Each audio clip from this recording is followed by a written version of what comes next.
So how you doing? Good to see you. Evening.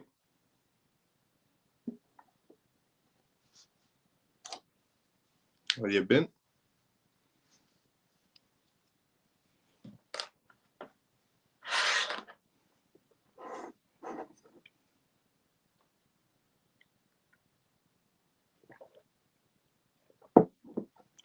Joe, evening. Good to see you as well. How you doing? How you been? Mike, good to see you as well. How you doing? Evening. How you been? Hyper Snap, good to see you as well. How you doing, brother? How you been?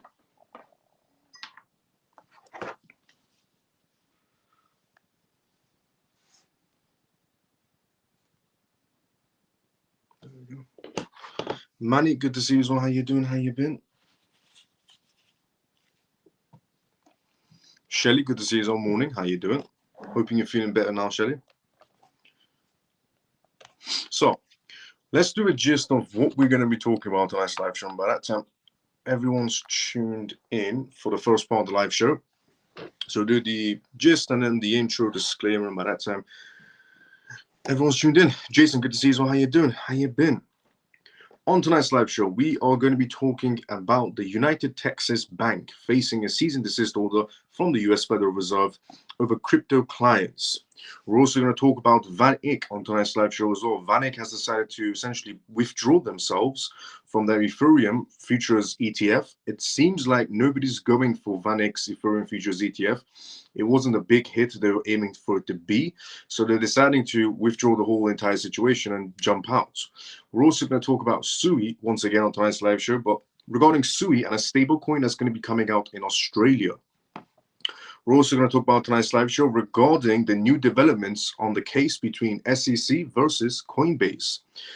We're also going to go through the news topic on tonight's live show regarding Ripple. Ripple eyes essentially stablecoin expansions in Japan aimed a global opportunity. We're also going to go through the news topic on tonight's live show regarding the whole Ripple situation with essentially backing Kamala Harris. We're also going to talk about tonight's live show regarding Telegram CEO Pavel, because he's just introduced something quite major towards Ton's ecosystem and Telegram in general. We're also going to go through on tonight's live show regarding 3 of the Japanese mega banks launching cross-border stablecoin initiatives. Perfect timing for Ripple to be taking advantage of that scenario. We're also going to talk about tonight's live show regarding Trump and how Trump vows to remove all US sanctions on Russia before they kill the dollar. We're also going to go for news topic on tonight's live show regarding Coinbase, Robinhood, essentially being on the same level according to Barclays analysts, Barclays Bank, the massive British bank. We're also going to go for the news topic on tonight's live show regarding the senior Fed members speaking after critical US employment data. Will interest rates come, is the question mark. So, mixture of news to go for on tonight's live show, as usual. Regarding Fed rates, regarding essentially Barclays Bank giving their perspectives, regarding Trump, regarding essentially Kamala Harris, regarding Ripple, regarding Japan, and some other mixture of news as well to go from tonight's live show. Regarding stablecoins, Australia, Texas. So, welcome to the CMF live show. If you're watching this for the first time ever, welcome. On this live show, every single night, you can tune in around about 11:25 p.m. to 11:30 p.m. UK time, when I talk about the most recent things that's happening around the world in terms of cryptocurrency, CBDCs, AI, politics, and regulations. Vital information for you to know about regarding the world completely transforming into a digital era. We also do live Q&As as well on this live show. We are right now live on X and YouTube at the exact same time, like every single night, which means you can get involved inside the comment section. If you do have any questions, don't be shy. Now, everything that I do say on this live show, the disclaimer is, as always, not financial advice, not political advice, and whatever I say is only for entertainment purposes. So once again, welcome to the CMF live show. If you're watching this for the first time ever, and if you're a regular, let's go CMF. So before we go for the first news, which is regarding the United Texas Bank, essentially cease and desist order, let's go to the comment section first, see what's going on in there, and then we go to the first news, and then we go back to the comment section, news, comment section, news, comment section, so we can fit everything in. Just put the camera in charge. There we go. So let's see where we were inside the comment section. We were at here. What's the bottom BTC can reach this month, in your opinion? It depends on if institutions want to jump on the bandwagon to drop their bags as well. The retail section doesn't really affect it that much. It's more of the institutional side that if they want to jump on the bandwagon. So it wouldn't drop too drastically, is what I would say, unless they do a coordinated movement. Dennis, good to see you as well. How you doing? Good evening, Miles and CMF. Good to see you as well. Orphan, how you doing? Hi, Miles and family. Troy, good to see you as well. How you doing? How you been? Hi, Miles, CMF. T, good to see you as well. How you doing? Good evening, Miles and all CMF. JP, good to see you as well, brother. How you doing? Hi, brother. Camel, good to see you as well. How you doing? How you doing, Miles and CMF? Lena, I'm doing great. How you doing? Hey, Miles, how you doing? I'm doing great. Daniel, how you doing? Regarding XRP, D or S, down or sideways? Okay, because of this whole Ripple announcement of Ripple essentially backing Kamala Harris, it's one side of the story. Because to every story, there's two sides. One side of the story right now, going around inside the crypto space, is that Ripple essentially is backing, well, Chris Larsen is backing Kamala Harris, which is creating this uproar inside the XRP community space, where why is Chris Larsen supporting essentially Kamala Harris? But what you need to understand is on the other side, there's also Ripple backing Trump. You see, there's genuinely, to every story, there's two sides, which for some reason, always one side of the story is heard and the other side is silent. But Ripple is actually backing in terms of donations towards the Republican campaign as well. And they're also backing Kamala Harris. See, while pretty much everybody else is playing checkers, Ripple is just playing chess. They've covered both sides. The crypto community super PAC that Ripple has so far invested $25 million once into and another $25 million into, that's for any candidate, but from the Republican side that wants to essentially come and become crypto innovative. And they have made donations also as well. Brad has made a donation to the campaign for Donald Trump as well. So there's one side of the story where they're actually supporting the Republican candidates. They're actually supporting Republicans in general. And the other side of the story is they're backing Kamala Harris as well. Ripple's just trying to play chess when everybody else is trying to play checkers. They're covering both sides of the campaign, just in case which way it ever goes. So that's two sides to every story. Because everybody inside the crypto space right now is going, how can Ripple do this? How can they support Kamala Harris? Why would they do this? Some people are saying this is why XRP is useless. Why are they supporting Kamala Harris? Well, because they understand how politics works and you don't. A lot of people don't understand how politics works, but they claim to have a clue of what politics is and how it works, but you don't in general. If you're the type of person that's tweeting out right now, this is why, what's wrong with XRP? Why are they backing Kamala Harris? It's because they're backing both parties. Ripple has invested up to $25 million, more than $25 million into the Super Committee PAC, alongside Coinbase and so on, for Republicans. On one side, they're also supporting Kamala Harris. Whoever gets to that presidential seat, Ripple wants to make sure that they've supported both of them. So they're not playing checkers like the rest of the people. They're playing chess. But yeah, I've seen a spew of tweets, essentially, of people saying this is what's wrong with XRP. Some people are getting dramatic. I've seen some videos of influencers creating these dramatic videos of, essentially, how can XRP do this? How can Chris Larsen do this? Why would Ripple do this? Because you don't understand the game. That's how. Now, regarding XRP down or S, because of the people not understanding how things are playing, DS. The market is testing our patience. I've said this a very long time ago. I said the last stage you're going to go through inside the market space is going to be frustration. Frustration is the last thing that's going to hit you.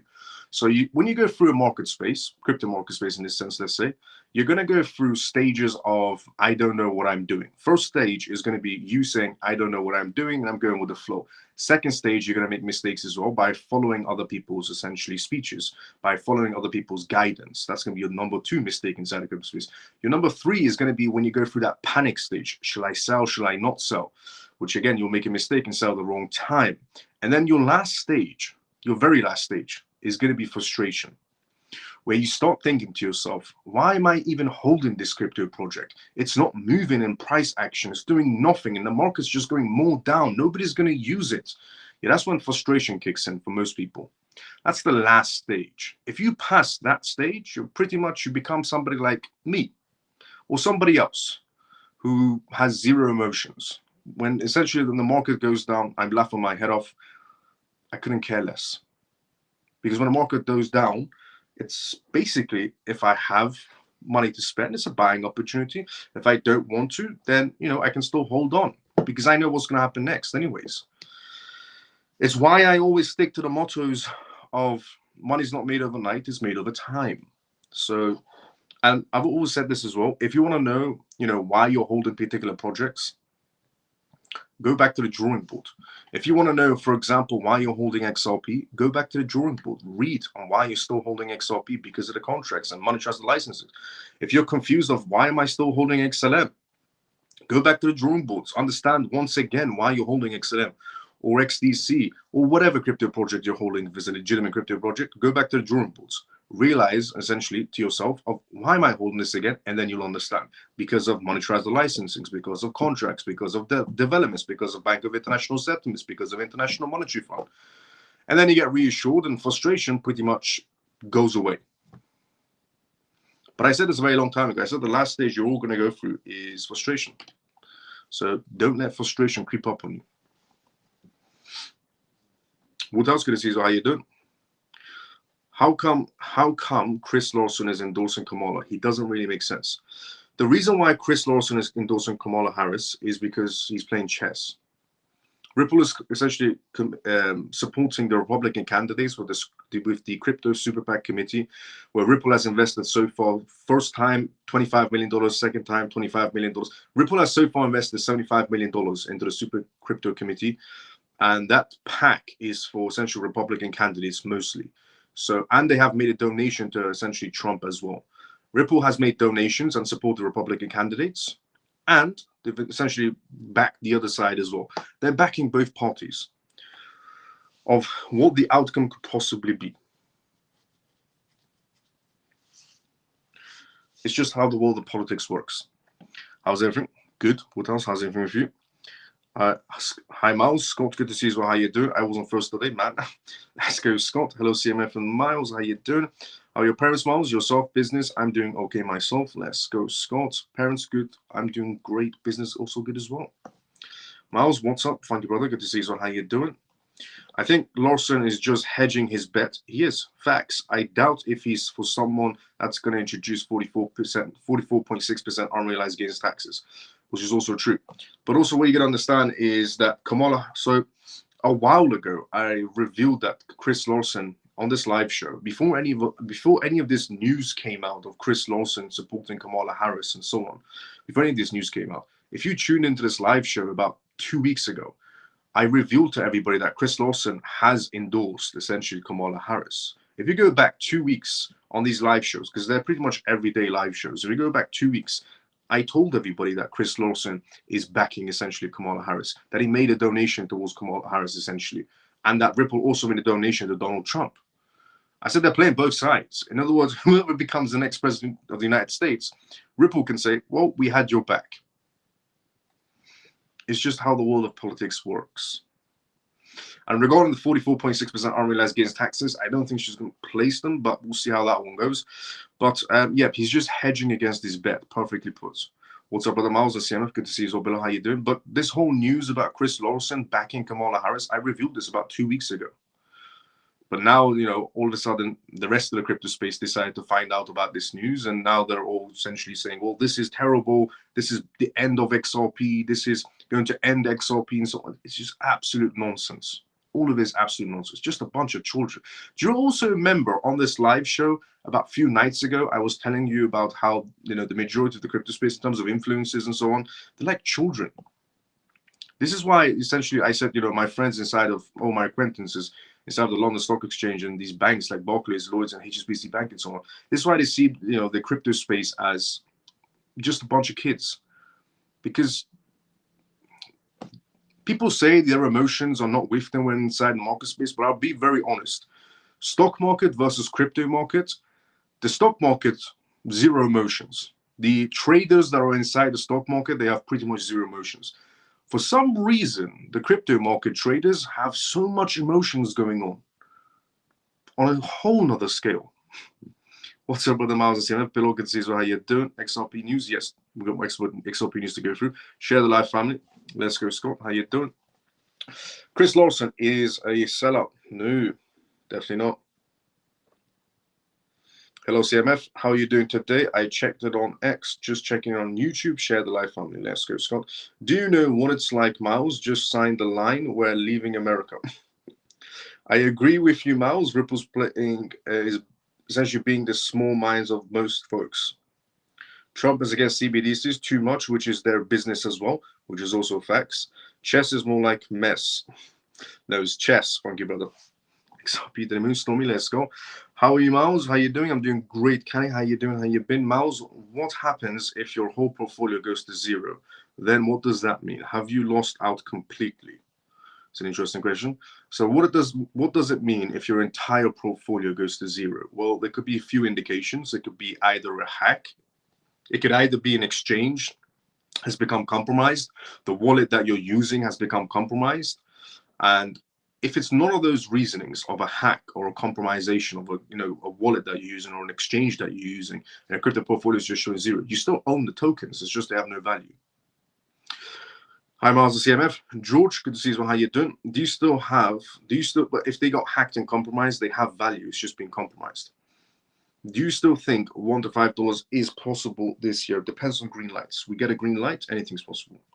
Ripple is diversifying, hedging their bets, pretty much. Chris Lawson will also endorse Gary Gensler to the head of the Treasury.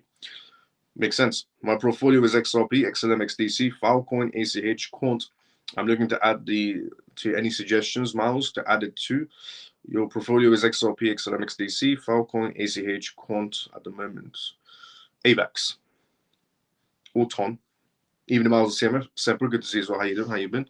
But yeah, AVAX is an incredibly underrated project with so much potential. But forget about potential. It has so many contracts with major establishments in place. It's crazy how it's always overlooked. Now, first news on tonight's live show is regarding the Texan Bank.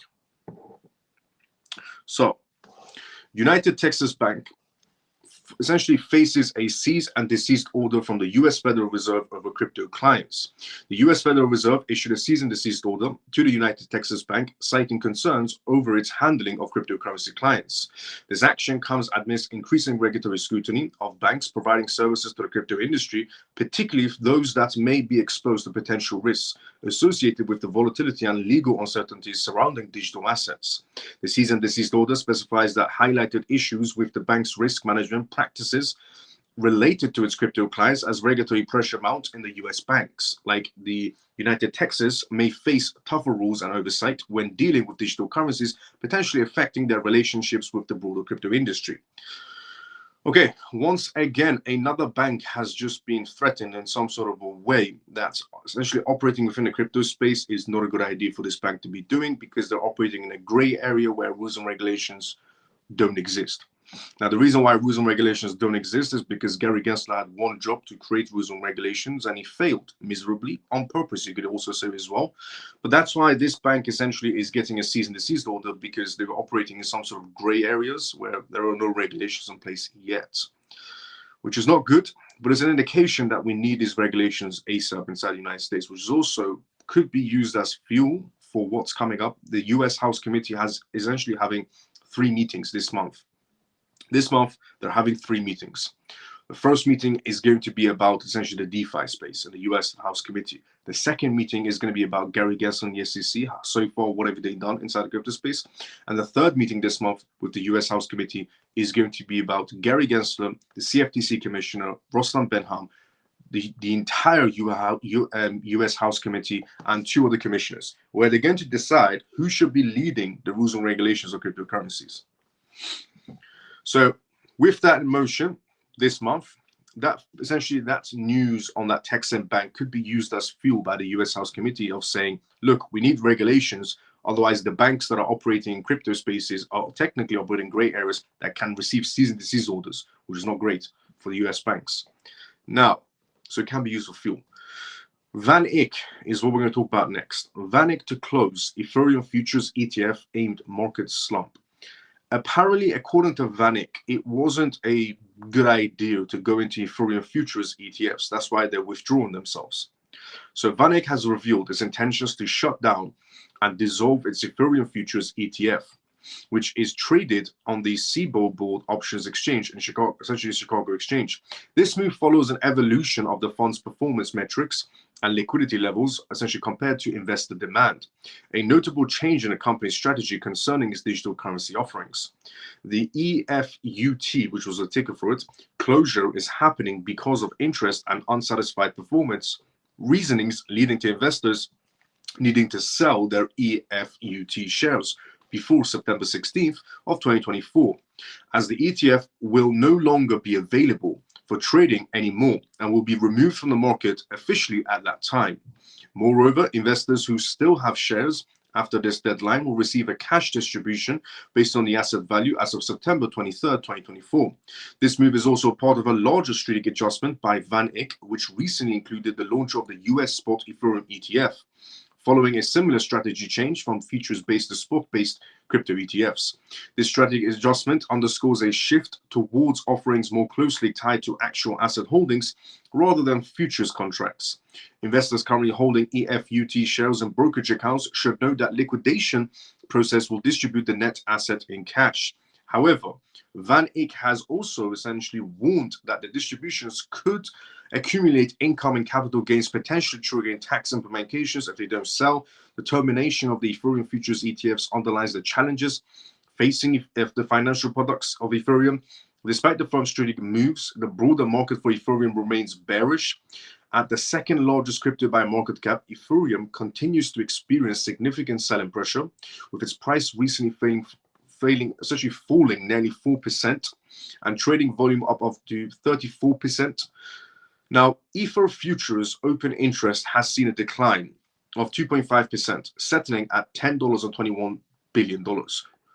This reflects a broader trend of investors sidelining in response to a current market volatility. Recent analysis suggests that Ethereum price could potentially fall further, nearing the $2,000 mark. This development represents a critical juncture for cryptocurrency ETFs and investor sentiment in a volatile crypto market environment. According to information also obtained by Bloomberg, Wisdom Tree Ethereum Trust has also withdrawn its registration statement. While this is considered a possible reason for market downturns, comments on its potential consequences have started to emerge. Market participants believe that this decision could negatively impact Wisdom Tree's Ethereum ETF. Additionally, the volatility and the downward pressure on other altcoins, especially Ethereum, may increase. More importantly, this process could trigger a chain reaction, leading to other companies withdrawing their applications as well. Although detailed explanations are not yet available, the cause of the event will be clarified in the coming hours. So, in the coming hours, we're going to get some sort of a news update coming out of Wisdom Tree, where they've essentially decided to withdraw from the Ethereum ETF pool, you could say. Not only has essentially Wisdom Tree thinking about withdrawing themselves, because it turns out Ethereum wasn't given the numbers they wanted the Ethereum to give to them regarding their ETFs. And also on the other side, we also have Van Eck withdrawing their Ethereum ETF futures application as well, because they said that the Ethereum futures ETF wasn't bringing the numbers we thought it was going to bring. So we decided to step away from Ethereum futures ETFs, is what Van Eck said. And on the other side, Wisdom Tree is also going to be withdrawing themselves from an Ethereum ETF in general. So that's what's going on. Now, the reason why probably Ethereum didn't give the numbers that they were expecting Ethereum to give was because of one major reason: staking. Ethereum's essentially superpower in this sense was staking. And because of Gary Gensler, Ethereum wasn't allowed to do staking, which made it not so much of an appealing asset.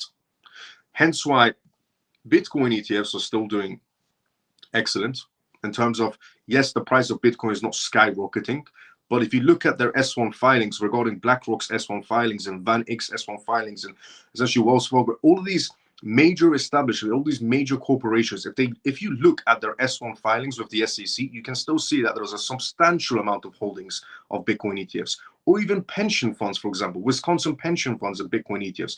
South Korea's pension funds are Bitcoin ETFs across the border inside the United States. So the S1 filings show that there's a substantial amount of interest for Bitcoin ETFs.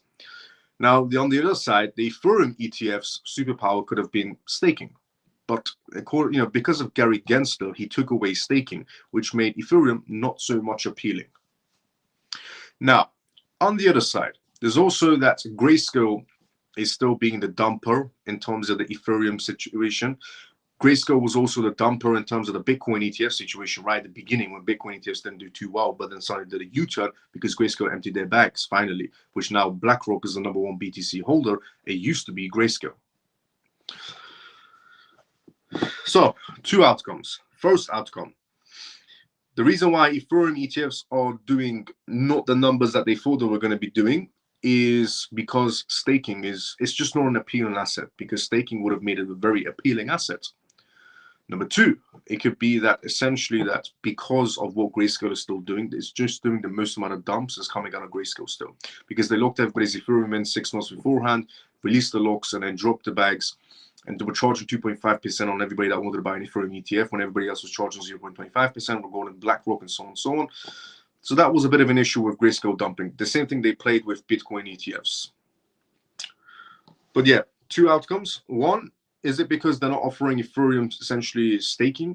Is that why Ethereum is not becoming an appealing asset? Or is it two, Grayscale still being the dumper? Now, what we're going to talk about next is SUI. But do you know what this also does? This opens up the door for another ETF to enter the ranks, because Bitcoin was a successful ETF after the Grayscale dumping situation. Now BlackRock's the #1 holder of Bitcoin ETFs. So Bitcoin was a successful ETF. It was the most successful ETFs out of all types of ETFs and categories, not just crypto category, but all types of categories. Bitcoin ETF outpaced everything in terms of the numbers on the day it was launched until now. So Bitcoin ETFs, successful. Ethereum ETFs, not so much successful or appealing asset, where Wisdom Tree and VanEck are putting themselves in the corner. This opens the door for another ETF to come through the doors, an appealing asset for these institutions to go for, because it turned out Ethereum was not an appealing asset. So this basically opens the door for another asset to come in and take the ranks, because Ethereum, not so much appealing. The numbers are there.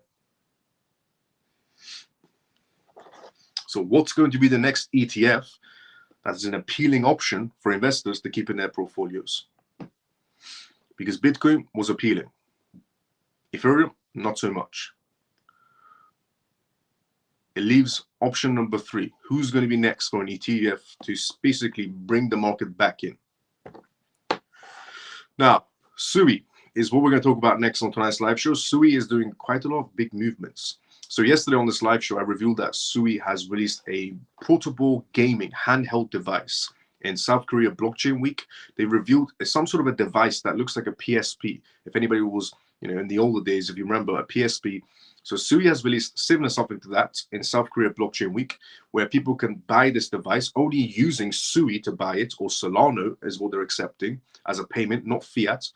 Where you can buy this device is about $600, $599. And it's got Web3 games on it. They're building so many games on SUI for it. And also some other games and ventures as well. But you could probably earn wages by playing SUI games on that handheld device. And I said, if anybody's into gaming, go check it out.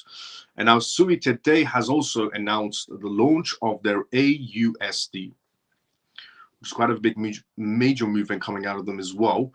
But before we go through that news, let's go inside the comment section first. By the way, this is a live show, just as it is every single night. And this is episode 149. So get involved inside the comment section if you have any questions, go for it. Let's go inside the comment section, and then we go to SUI's news. My profile, no, I've already done that one. I was here. HBAR. HBAR is also a great asset as well. Yes. Oh, regarding T to look in HBAR, yes, T, you can look into HBAR as well. Good evening, Miles and CMF. Free and forever. Good to see you as well. How you doing? Non-farm payrolls results were the worst in the last 3 years. Does this mean that the interest rates will go down? No. Hi, Miles. Pablo, good to see you as well. How you doing? Hi, Miles and CMF. Good to see you. It's time to turn on my CMF TV. When the bull run should start, Miles. Carl, good to see you. How you doing? Well, we need to get through this major hiccup of the regulation phase and the election phase. Miles, because the regulation phase will give us one green light, which is the biggest green light we need, which is regulations, and this whole election situation will put us on the right track afterwards. Miles, will Grayscale be the dumper with XRP also? Grayscale holds a very small, medium-sized bag of XRP, so they couldn't be much of a dumper. Because Ethereum is too expensive on fees, lol. Thinking, that's true as well. Ethereum is expensive on fees. Why is the ETH ETF not as appealing as Bitcoin ETF? Also, who do you think will be the next, and why will the outcome be different than the Ethereum ETF? Great question. Parker said, why is the Ethereum ETF not as appealing? Well, because the Ethereum ETF could have been very appealing. I'll be very honest. The Ethereum ETF could have been extremely appealing to corporations, but it was lacking one thing, which was staking. Because originally, all the essentially applicants that filed in for the Ethereum ETF, they all put staking down as one of the options and sent it off to the SEC, which the SEC pretty much rejected all of them, which they had to refile. So BlackRock, everybody else had to refile again for the Ethereum ETFs and take out staking, which then Ethereum ETFs were passed on the pressure of the US House of Governors were at the same time passing the FIT21 bill and so on. And Gary Gensler was kind of pressured into green lighting it ASAP. But originally, they were essentially, when they applied for Ethereum ETFs, it was with the option of staking, which means you can earn more on your Ethereum, which makes it a very appealing asset. You see, why the reason why Bitcoin is an appealing asset is because Bitcoin is limited supply. So Bitcoin's superpower in this instance is its limited supply. Ethereum's superpower could have been staking, but Gary Gensler took that away from the table, which means it just became a normal asset on Wall Street. Anybody who wants to buy it, it's got nothing to do. I mean, it's got, like, in other words, it's got no options. It's just Ethereum asset. Do you want to buy it or not? Is what it was. Bitcoin superpower was limited token supply.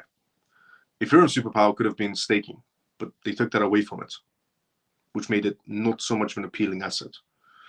Now, again, this is outcome number one of why Van Eck and Wisdom Tree have decided to withdraw themselves. Now, Van Eck is holding on to their essentially Ethereum ETF. They're just getting rid of their Ethereum ETF futures. Wisdom Tree is thinking about just dropping Ethereum ETFs in general. But there are two outcomes. Now, so Ethereum ETFs, their appealing section was staking, which got taken away. Bitcoin's appealing stake, Bitcoin's appealing category is limited token supply. Now, your next part of your question was, who do you think will be the next and why the outcome will be very different to Ethereum ETFs? What do I think is going to be the next ETF? Okay, there are a few ETFs on the table. XRP ETF is on the table. Solana ETF is on the table. AVAX, believe it or not, ETF is on the table as well. And even Chainlink was discussed a few times as an ETF. So there are a few options as the next ETF on the table. We have essentially XRP, we have Solana, we have Chainlink, and we have AVAX, which they're all great in their own categories, amazingly. You know, XRP in the finance category, top notch. Solana in the meme coin category, top notch. AVAX in the institutional side, top notch. And Chainlink is just a bit of everything. What I think is going to be a better option is obviously going to be XRP. Why? Because if we go back to the Ripple case of the documentations that came out, it did essentially say exactly how many institutions are working with Ripple. I mean, here's the thing. In the corporate sector, they know who Ripple is. They're not blindsided. They're not blinded by what Ripple is or what Ripple does. They know what Ripple does. You see, every corporation, major corporation around the world, reads PDF documentations that come from the Bank of International Settlements. Every major bank, like JP Morgan, HSBC Bank, Standard Chartered Bank, and so on, they all read documentations that get released from the Bank of International Settlements. They read documentations of other centralized banks' movements around the world. They read documentations that come out of other financial institutions, because corporations like to keep themselves updated about other corporations and their movements because they're all competitors.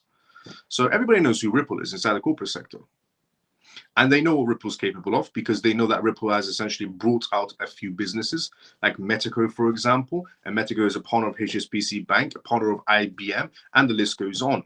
And they also know for a fact that Ripple is with the Bank of International Settlements because the PDF documentations titled Cross-Border Payments say Swift and Ripple on it.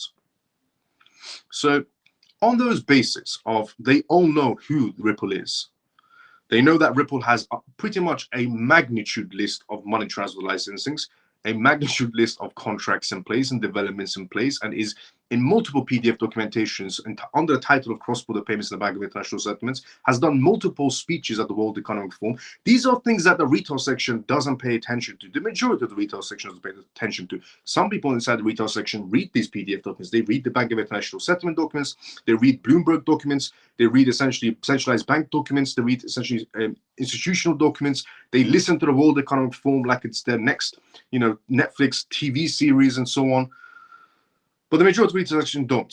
So regarding the corporate section, Ripple is the most appealing asset to them. Without a doubt, Ripple is the most appealing asset to them. Which means XRP is the most appealing asset to them. And because of its price point, and because of its contracts and licensings, sky's the limit on that one.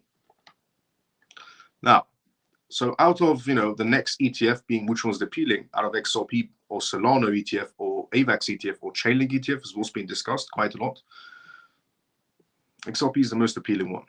Solana ETF is not that great. Because think of it like this. Ethereum's superpower essentially was what? Staking, and they took that away from it. The basics of a cryptocurrency. Every cryptocurrency, the basics, forget about tokenization, forget about, all the advanced features a cryptocurrency is supposed to have, okay, of smart contracts and tokenization and so on. Let's put all of that to one side. The basics of a cryptocurrency is what? To be able to process a simple transaction. That's the basic of a cryptocurrency. The basics. Solana can't process transactions sometimes. So forget about the advanced, honestly, the advanced categories of tokenizations or essentially the finance category and so on, or NFT category, whatever category you want to put all the advanced stuff on one side, the Web3 category and so on. The basics of a cryptocurrency is being able to process transactions. For me to send money to my friend in a cryptocurrency world, or for me to be able to buy something with my cryptocurrency. That's the basics of a crypto transaction. Solana can't process transactions sometimes. And I'm not saying this because I'm mimicking other people's words. No, I've experienced it. The last time I used Solana, my transaction failed about 11 to 12 times. And we're supposed to go into that. So honestly, the basics of a crypto transaction, cryptocurrency is to be able to process transactions, and Solana can't do the basics. By the way, it's also crashed 11 times. Not for me, but in general. For me, it's crashed 11 to 12 times on payments. But in general, Solana has the network crashed 11 times as well. The last time was 4 hours. So Solana can't even do the basics of what a cryptocurrency should do. Forget about tokenization and Web3, gaming and so on. Put all that to one side, the smart contracts, put that all to one side. They can't even do the basics. So it's not an appealing asset. We could take it one step further. Brazil has Solana ETFs. Brazil has Solana ETFs. So far, how's the numbers? Not good. Now you might say, well, that's just the Brazilian market, so it'll do better in other markets. Time will tell. So regarding Solana being a great ETF, it's a terrible cryptocurrency to start off with. It can't process transactions. Solana, if they fix their networks, they fix essentially their processing time and so on, perfect. And by the way, do you know what the best part about Solana is? They keep on going, we're in beta mode. We're in beta mode. Solana has a humongous wallet user base, but somehow they're still in beta mode. Which blows my mind. But that is not a good category. That won't be appealing. I mean, if Ethereum failed, genuinely, if Ethereum failed as an ETF pretty much up to a certain extent, it could do a 360 U-turn. It's possible. I said the second outcome is that Grayscale will still be the dumper in this scenario. But then, with Wisdom Tree completely jumping out, Vanik closing one side of the Ethereum futures ETFs and jumping out. So Solana terrible for an ETF. It's not so much appealing to corporations. Chainlink, it's appealing to corporations. AVAX is more appealing to corporations. But XRP pretty much knocks everybody out of the water for an ETF.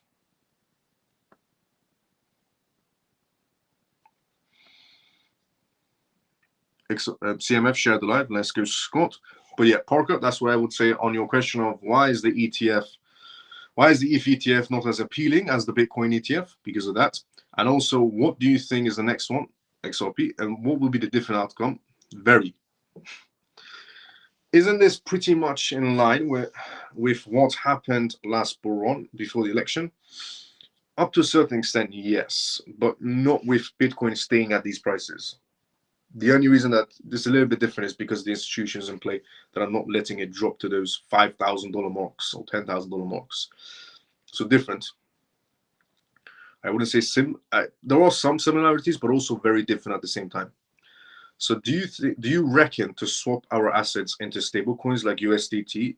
If not, which other stablecoin do you recommend? If you want to use a stablecoin, USDT, you can use it still for the time. I mean, if you're in the EU, due to MiCA regulations, you want to maybe start using USDC because USDC is compliant due to MiCA regulations in the EU. USDT, not so much. Now, some exchanges are still letting EU citizens use USDT for the time being, but in 2025, beginning 2025, that's going to come to an end unless Tether decides to hold 60% of their assets in EU banks, but then to be able to operate under MiCA regulations, which they've essentially said that's no way in hell possible for USDT to do that. Tether's not going to be doing that, so because they have transparency issues. So if you're in the EU, USDC would be your best bet of a stablecoin for the time being. If you're anywhere else, you can still use USDT. But if you're in the EU, because the MiCA regulations, eventually, I mean, for example, OKX Exchange doesn't have USDT for EU citizens. And a few other exchanges also don't have USDT for EU citizens. But the same exchange offers USDT to other essentially jurisdictions around the world, just not the EU.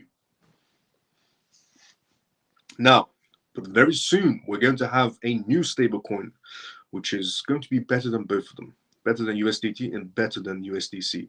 USDC depegged, took 2 weeks for it to repeg.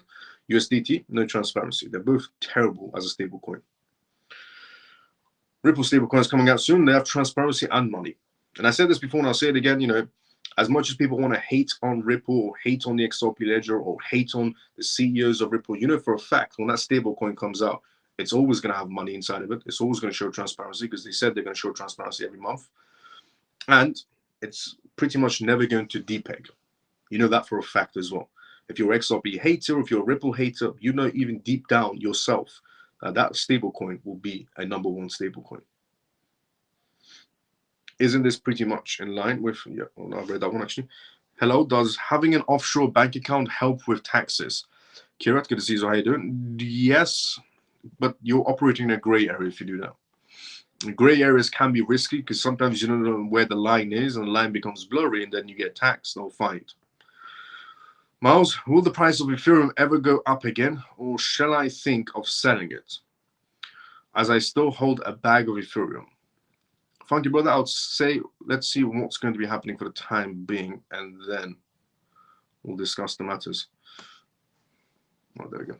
We'll see. Let's see how it goes for the time being is what I would say. Facts. Let's go, Dazzle. Was it like 1,700 contracts listed in those documents? Yep. Yes, it was. Bobby Axelrod said, whenever you can put a company in your mouth, that's Ripple buying Medical. Good evening, Miles and CMF. Mav, good to see you. How you doing? How you been? Amazing. Thank you for your in-depth knowledge. You are the man. Let's go, Parker. Thank you so much for the kind words. Did you reply to my comment on HBAR when you mentioned portfolios? Yes, I did. I said I forgot about HBAR, and it's a great asset for T to be looking into as well. Okay, thanks. Correct, no problem. Anytime. Alongside AVAX or not? AVAX, amazing. As in HBAR alongside AVAX? Sure. AVAX is an amazing project, honestly. Very underrated. Paint the picture for me. I'm slightly behind the curve.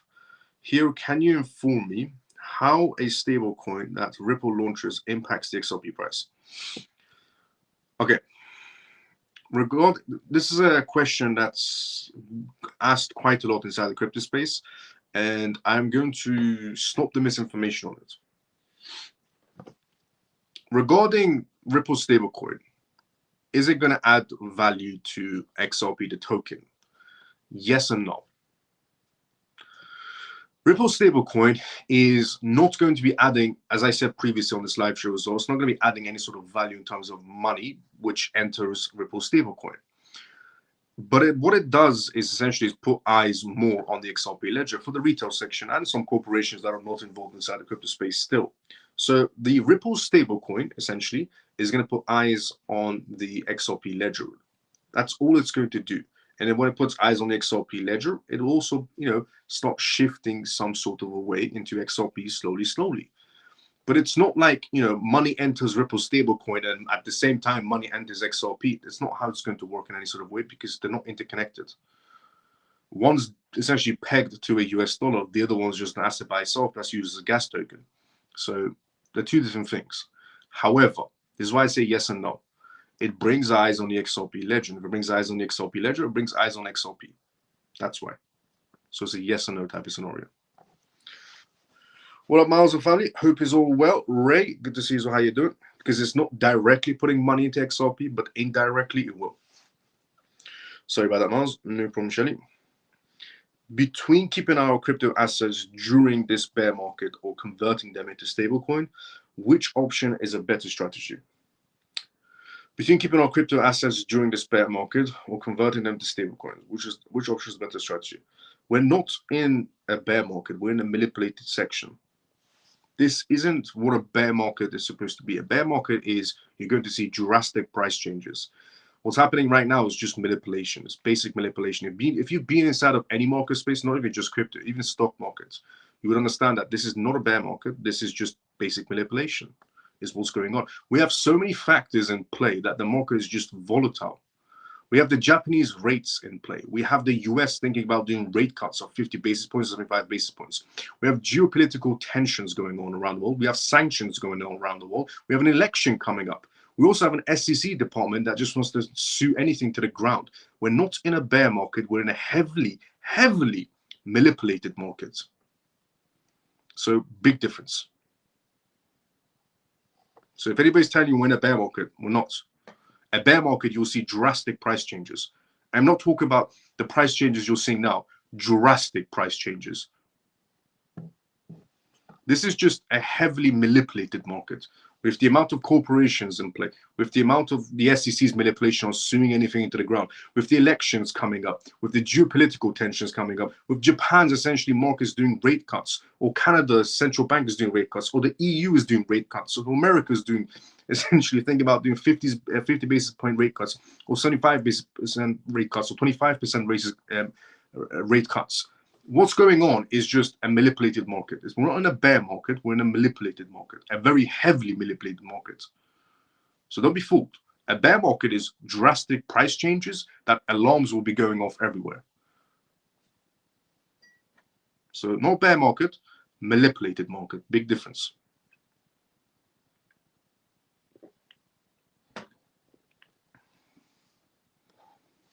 Just because prices go down doesn't mean we're in a bear market. You've got to consider every outcome of why the market is going like this. Hi, Miles. Jim, good to see you. So how you doing? So which is the better strategy? Whatever assets you have, don't panic. No financial advice in any sort of way. It's just for myself. My personal advice to myself is, since day one I've been inside this space, never panic.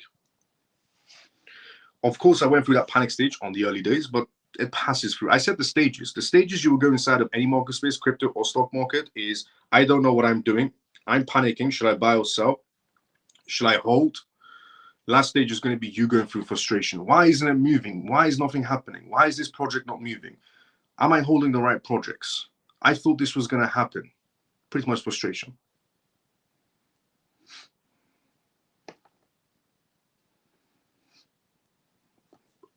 Hi, Miles. Jim, good to see you. How you doing? Why so much manipulation? Jim, the reason why we have so much manipulation is because we live in a very manipulated world.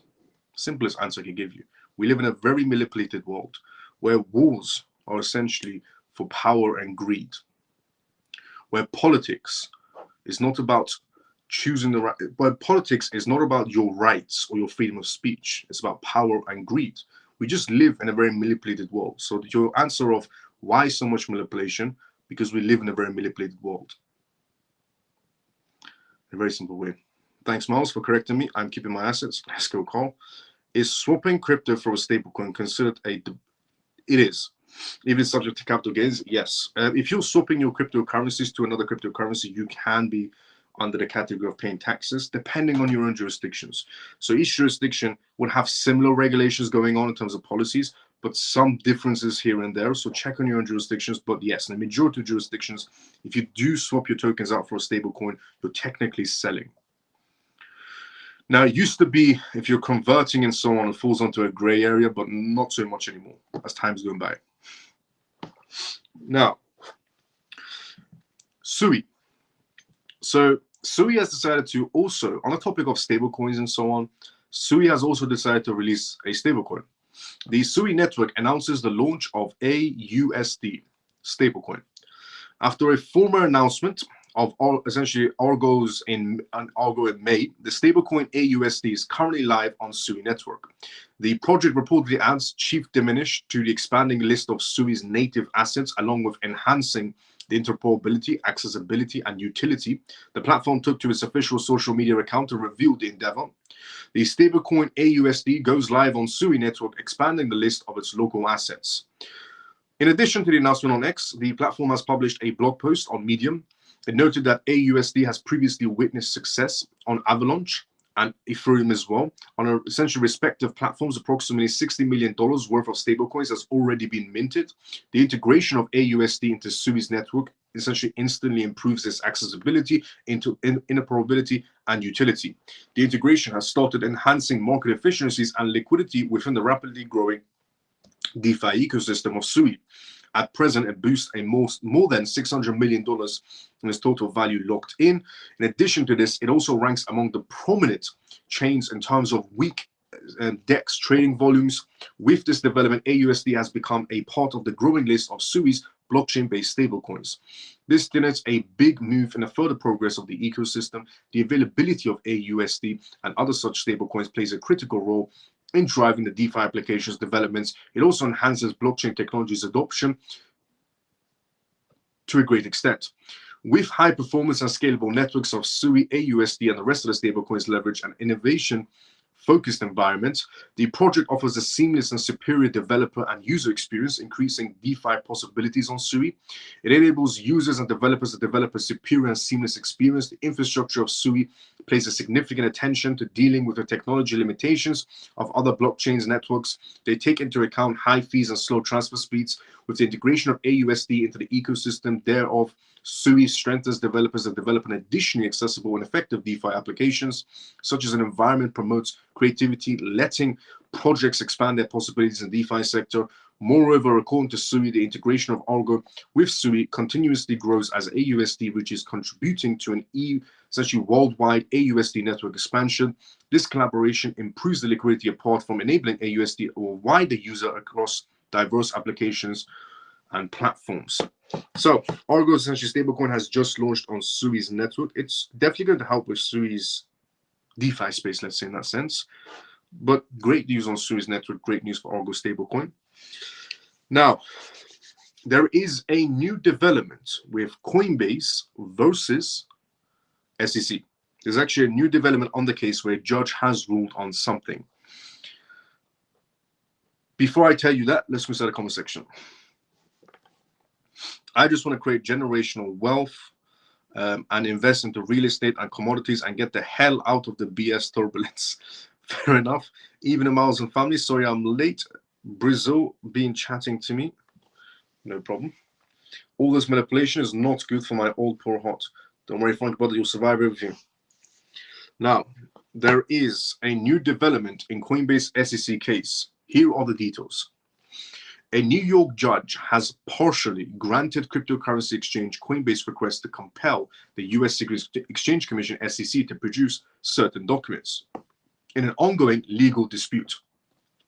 On this live show, I revealed to everybody about 3 weeks back that Coinbase has filed an motion because the SEC and Gary Gensler always claim they've done their research, they understand the essentially crypto space from in and out.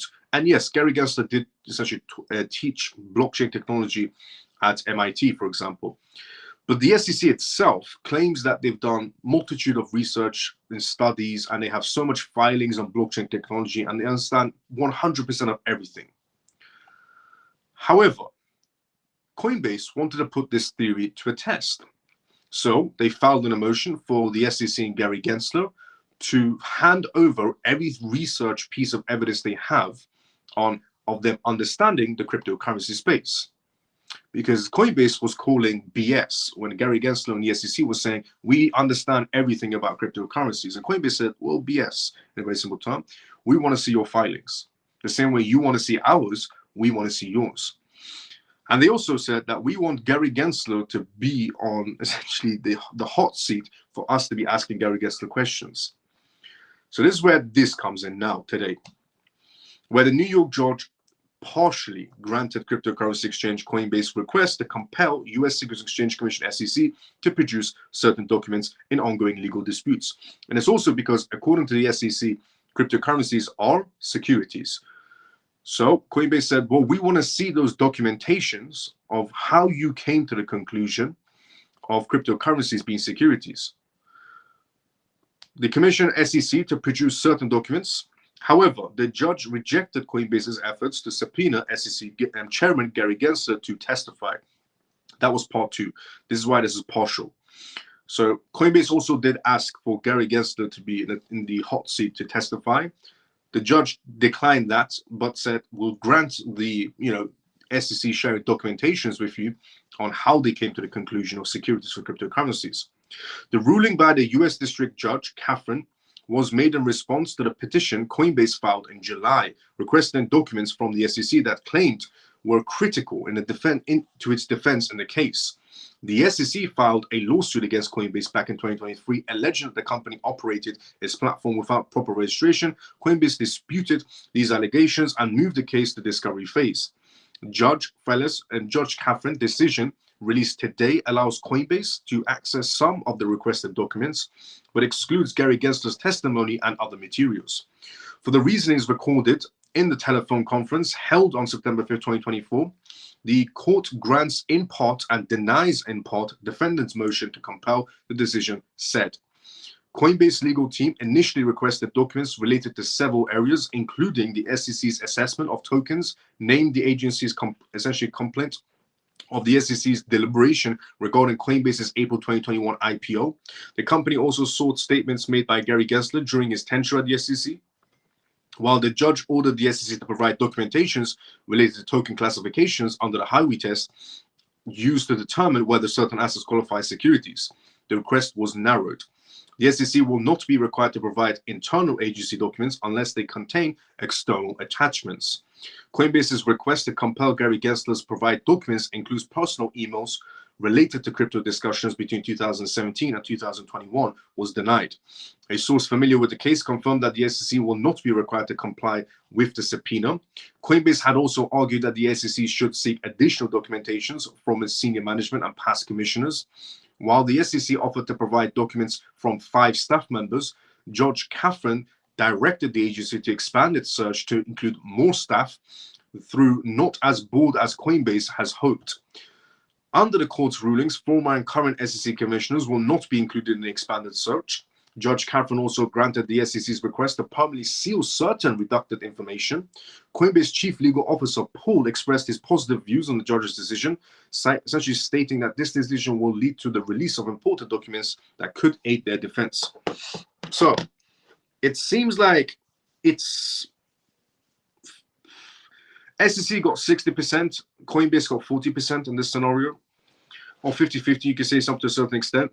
But the SEC has to hand over certain documentations to Coinbase that were crypto related and what crypto category should be in and so on. These documents now have to be handed over to Coinbase up to a certain extent. The SEC wanted to hand over 5 staff members, document whatever they talked about through emails and documentations to Coinbase. The judge said, no, we need more than 5 staff members in the SEC. So they're going to expand their search. However, the SEC does not have to hand some documents to Coinbase, and some documents are being sealed, and Gary Gensler does not have to testify either. So it's a win-loss type of situation for Coinbase right now. I'll be honest, the only win that majorly happened versus SEC was Ripple pretty much. But they can do it. Now, Ripple is what we'll talk about next. Moving on from the Coinbase news to Ripple. But let's see what also information comes out of those documentations from the SEC that Coinbase does receive. But let's consider the comment section first before we go for the Ripple news regarding Japan and their stablecoin. What is SUI? How much is it? What is the ticker? The ticker is SUI. Do you have a pet cat? No, I don't. I've never been much fond of cats, to be fairly honest. Don't mind them, but no. I have to improve my Portuguese. I have to improve my Portuguese, no problem. Ian. Glenda, good to see you. How you doing? Hello, Miles of CMF. Isn't the weasel tired of losing? Well, now, Ripple eyes stablecoin expansion in Japan aimed at global opportunities. Ripple, a leading blockchain company, has announced plans to introduce stablecoins in Japan, marking a strategic expansion in the Asia-Pacific region. According to a Bloomberg interview, Ripple's CEO Brad confirmed that the company sees significant global opportunities for stablecoins, particularly in Japan. Ripple's stablecoin to experience growth once approved. The proposed Ripple stablecoin, RLUSD, is central to its expansion plans. According to Ripple's CEO, the rollout of RLUSD will occur once US regulators grant the necessary approvals. The company is navigating the complex regulatory landscape inside the United States, where stablecoins are gaining attention but remain subject to scrutiny. Stablecoins pegged to the traditional fiat currencies like the US dollar offer a unique advantage by reducing volatility and enabling seamless transactions for Ripple. Stablecoins introduction could essentially enhance this existing product offerings and further solidify its position as the global financial ecosystem. While speaking at the interview, Brad affirmed that Ripple's use of XRP, its digital currency, to move money across borders. As such, the company expects significant growth in the stablecoin market as well. So for everybody still out there that may assume that Ripple's not going to be using XRP and they're only going to be using a stablecoin, no. Even according to Brad in his recent Bloomberg interview, it's XRP has a different role, stablecoin has a different role. Which the total market value of $170 billion, Brad expects the market will grow to $2 to $3 trillion in the next 5 years. Ripple to launch RLUSD stablecoin. Overall, the rate of the stablecoin adoption reflects the growing desire among many investors, individuals, and organizations.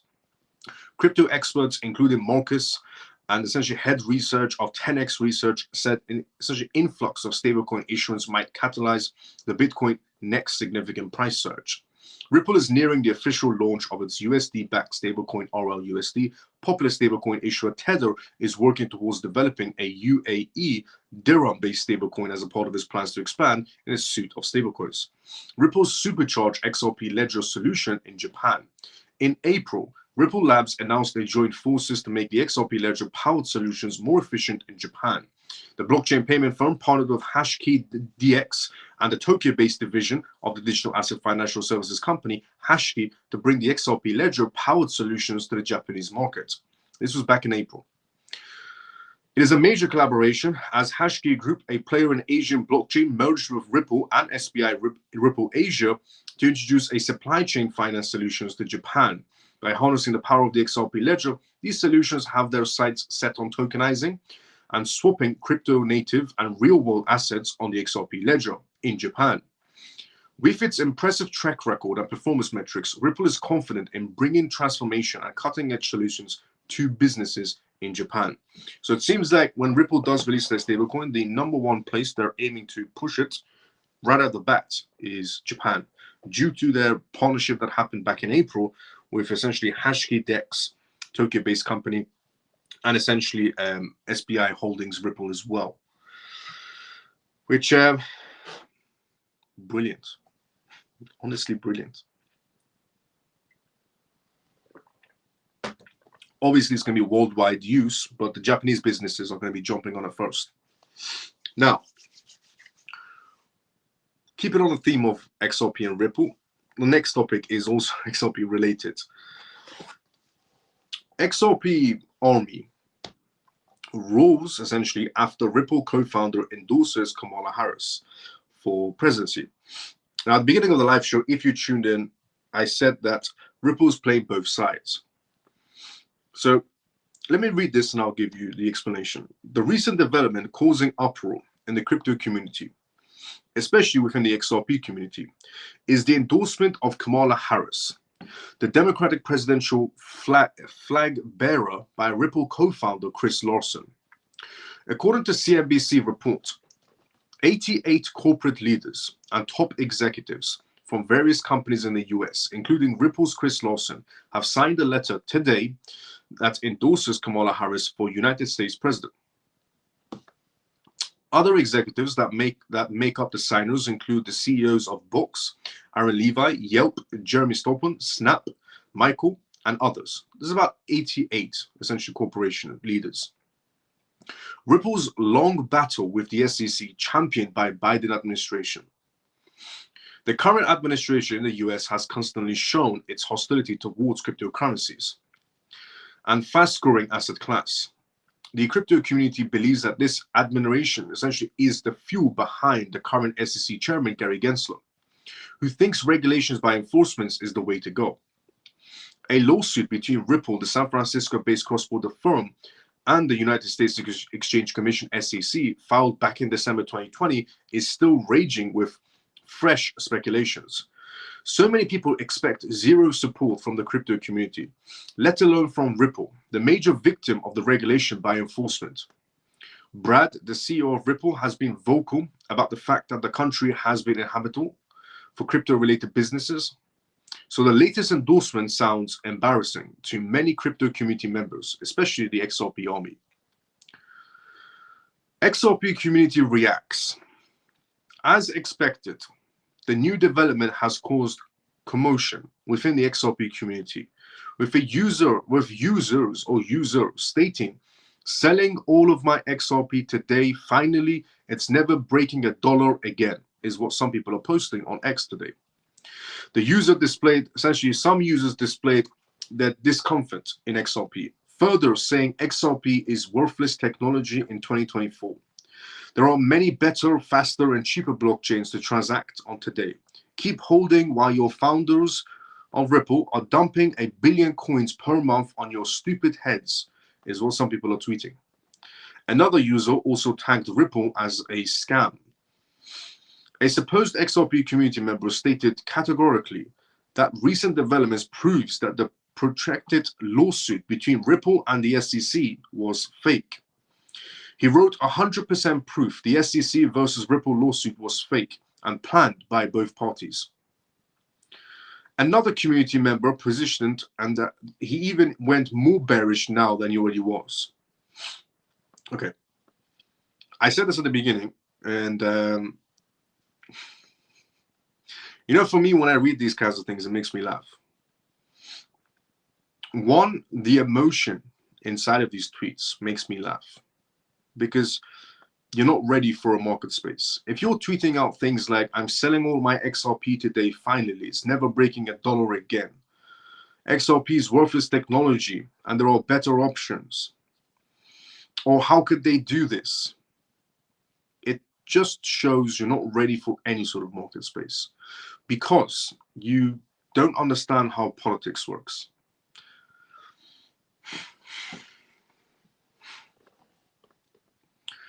It's very simple. As I said at the beginning of this live show, there are two sides to every story. And one side is Chris Larsen is supporting Kamala Harris. The other side of this story, which these morons who are tweeting out these ridiculous tweets don't understand or don't know about, which they should know about if they're holding a particular asset, is that Ripple, alongside Coinbase, Robinhood, and a few other essentially major platforms, have essentially created a very long time ago the Super Act Committee Pack, which is essentially where Ripple, Robinhood, and Coinbase and so on, they all put money into this wallet, for example, you could say. This bag, they all put money into this bag. millions of dollars worth of money into this bag. And this super committee PAC is mostly for Republican candidates. Not only that, but Ripple itself has made a donation to Trump's presidential candidate as well. So on one side of the story, Chris Larsen is supporting Kamala Harris. On the other side of the story, Ripple is also supporting Republican candidates and has made endorsements to Donald Trump. They made one endorsement to Donald Trump, but they have a bag that supports Republican candidates. Ripple is playing chess, as I said, basically at the beginning of this live show, while everybody else is playing checkers. They're covering both sides. So whoever is chosen as the next president of the United States, Ripple is in their good books. Essentially, is what it seems like. There's a bigger story behind the scenes as well, which comes back to what I said a while ago, which is regarding, not a while ago, yesterday, you could say even. So yesterday I was telling everybody when the music stops, somebody has to sit on that seat. I explained to everybody that what's happening inside the market space regarding geopolitical tensions and regarding who's going to be the leader of this new financial system, because one country needs to take charge of what we're going to go heading towards next. This whole digital world we're going to be living in, one country has to take charge. And I said, think of it as musical chairs. There's one seat, and around this seat is Russia, China, and the US. And when the music stops, one person gets to sit on that seat of being in charge of the next financial system going forward. And I said, if Kamala is chosen, then most likely China will be sitting on that seat when the music stops. And I said, if Trump is chosen, then Trump, essentially the US, will be sitting on that seat when the music stops. Russia is going around the seat as well, that they don't have much of a chance. It's more like US and China, but they're also going around the chair waiting for that music to stop so they can take a seat first.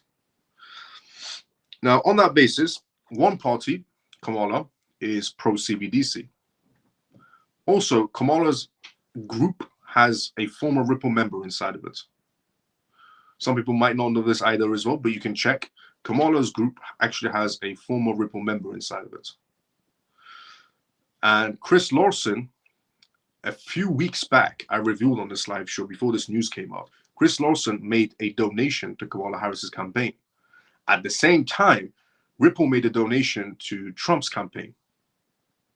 At the same time, Ripple also has the Super PAC committee where they're paying Republican candidates from this bag of money from Coinbase and so on.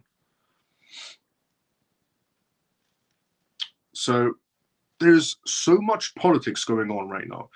If Kamala is chosen, she's pro-CBDC, which is a positive for Ripple, and the Bank of International Settlements is happy. If Trump is chosen, CBDCs have to happen either way. There's no way around it. Trump cannot be against CBDCs because it's a losing battle. Because, you know, as I said, you're going up against the Bank of International Settlements, the International Monetary Fund, and the World Economic Forum. These are the most powerful people on this planet. One of the most powerful people on this planet. World Economic Forum, Bank of International Settlements, and International Monetary Fund pretty much run the whole show. Even the UN. The UN is not what people think it is. It's not really human rights and freedom of speech. It's got nothing to do with that. It's a power play. But Trump also has to go to CBDCs. There's no other option around it. Now, Trump, and they will do anything. It's called doing business, basically. It's called doing business, as JP put it perfectly. And the thing is, Trump is, for them, for the World Economic Forum, for the Bank of International Settlements, for the International Monetary Fund, and for the UN, because they're all pro-CBDCs. Trump is a risky candidate for these types of groups because, you know, they know Trump has to be pro-CBDC. But they're afraid that Trump might just do what Trump does, which is, I don't care about you, this is how it is, which I fairly understand. And this is why everybody, you know, if you love Trump, if you like Trump, it's because of this reason, because the man is transparent. You know, Trump is transparent when it comes to politics. If he doesn't like you in politics, he'll tell you to your face. And if he doesn't like your policies, he'll tell you to your face as well. No matter where he is, if he's on live news or a podcast or it's a face-to-face debate, the guy will tell you how it is. That's why everybody likes him. And some people fear him, but they don't like him. Now, on the other side, Kamala Harris is obviously pro-CBDC. So if Kamala is chosen, the US falls eventually. The stock market falls. The crypto market falls. Not crypto market falls. The US stock market will slowly fall. The US will start going more downhill, which means China will take the seat, which the Bank of International Settlements is not upset about it. The Bank of International Settlements actually likes the idea of China taking the ranks, because they've hinted here and there that the Bank of International Settlements has hinted here and there that they like China taking the ranks. They like how China went straight into CBDCs. How was the first country into CBDCs? How was the first country with social credit systems? It was the first country with testings and implementations and so on, with research studies. And the Bank of International Settlements praised China for the movements they did and hinted here and there that they liked the idea of China running the show sometimes. So Kamala is chosen. When the music stops, China takes that seat, CBDC Pro everywhere. When the music stops, Trump becomes president, the US takes that seat. But Trump has to make pro-CBDC as well. So it's either China takes the seat or the US takes the seat. Kamala's chosen, China takes the seat when the music stops. Pro-CBDC everywhere. Trump takes presidency, music stops, the US takes the seat. But he has to be pro-CBDC. And these people will do anything, as you've seen in the Trump rally, what they're capable of. If you go against the Bank of International Settlements, if you go against the International Monetary Fund, if you go against the World Economic Forum, if you go against the UN, you know what they're capable of. It doesn't matter if you're a prime minister or a president. Presidents have been taken out in history as well, even in the US history. So it doesn't matter who you are. You could be a CEO of a major company. You could be BlackRock CEO. You go against them, you might not make it to work on Monday. So that's how it's going to be playing. Because of that, ripples on both sides of the spectrum, basically. So most people don't understand how the game of politics works. And they don't think too deep about it. All they're seeing is, how can you support Kamala or how can you support Trump? That's all they're seeing. They're not seeing what's actually happening around them. Some people claim they understand what's happening around them, but they have zero clue. So Kamala is chosen. US goes sliding downwards. China takes the seat when the music stops. And CBDC world. Trump chosen. US takes the seat. CBDC world. Ripples covering both sides.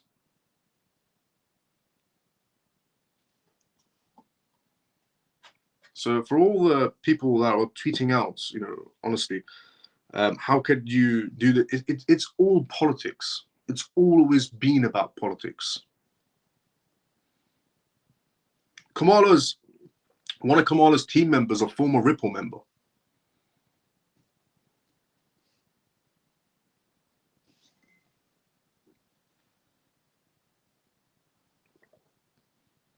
It's all politics. And some people just don't understand politics, which means they get into their emotions and they start saying some random stuff. They start saying, how could they do this? How can Ripple do this? How can Ripple, back Kamala? It's because they're playing both sides. They're playing chess. Because Ripple knows what their future is, obviously. And so does the Bank of International Settlements. It's just about when the music stops, who takes the seat? If Kamala's president, China takes that seat eventually. If Trump is president, the US will take that seat. But either way, they're both going to be in CBDC worlds.